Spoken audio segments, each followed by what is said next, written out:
So this is the eruption of Mount Vesuvius by the Latin students of Pope John Paul II High School. So there are three different types of volcano. There's the composite volcano, or stratovolcano, and that's Mount Vesuvius, Mount St. Helens. And then there's the shield volcano, which is like Hawaii, and that's your typical lava's pouring everywhere. And then the cinder cone is just lava in the sky.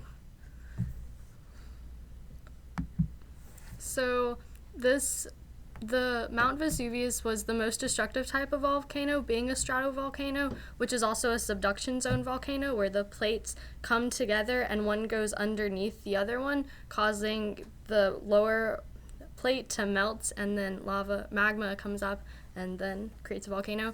So there's a lot of explosive ash and rock that is involved with this, and some very intense heat, and it spews choking gas, which we will talk about later on.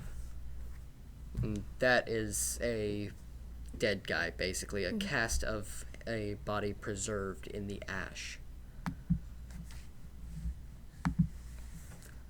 So this is Seneca, and that's actually a bust from Pompeii. He documented the original earthquakes from Mount Vesuvius before it erupted, a few years before. And it was a devastating earthquake since they didn't have architecture built for earthquakes back then. And it kind of broke apart Pompeii.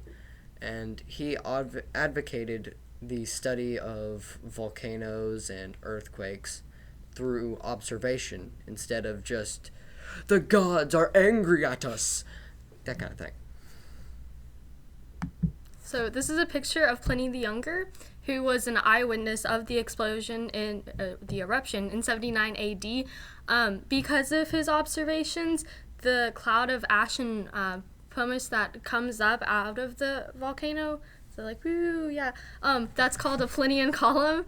And he wrote about, in this, his main focus was on his uncle, who was Pliny the Elder, who died in the eruption trying to save some people because they couldn't get away for certain reasons. So yeah, because the oceans were boiling. Yeah.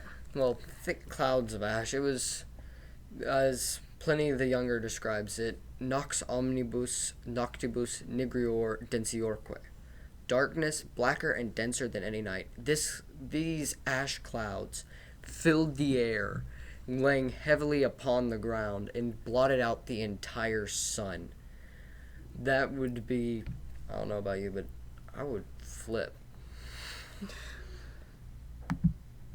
So, another thing was fire and brimstone, which is iam navibus sinis insedebant quo proprius acerderent calidior et densior, iam pumices etiam nigrique et ambusti et fracti igne lapides, which means ashes were already falling, hotter and thicker as the ships drew near, followed by bits of pumice and blackened stones, charred and cracked by the flames.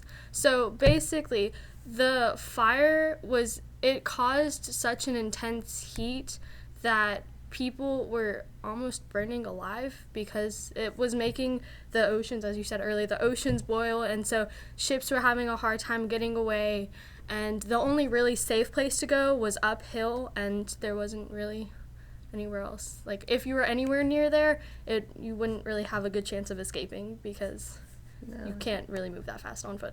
Yeah, you're probably dead. So these choking gases were pouring out of the volcano and laying heavily upon the ground.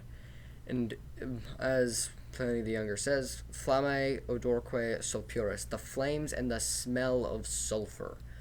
Like, that would just deprive your entire body of oxygen and you would die in seconds. You're not gonna have a fun time.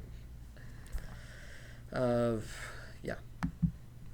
Wasn't there also carbon monoxide pouring out? Sulfur oxide? Yes. Sulfur oxide and Something like that. carbon dioxide. So, Carbon monoxide. Both will kill you very quickly. Yeah. Okay.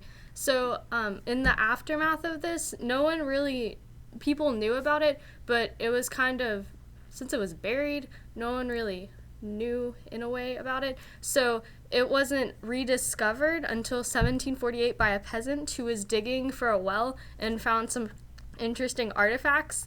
So, but then, there were smaller excavations along the way, but nothing big really happened until the 1850s when Giuseppe Fiorelli started an extensive excavation of the site, and they found all of these bodies that were preserved, such as the picture here, and the ash covered the bodies, so they would decompose, but then the ash would preserve the bodies and the clothes and all of the jewelry and all of these things. So you can see now we are able to have a good glimpse of the past from the ash preserving the bodies, and the entire city was preserved in ash. It wasn't just the bodies. Yeah, and they would get the plaster casts of these people. They would pour plaster into the cavities and just unearth these entire bodies. And the end.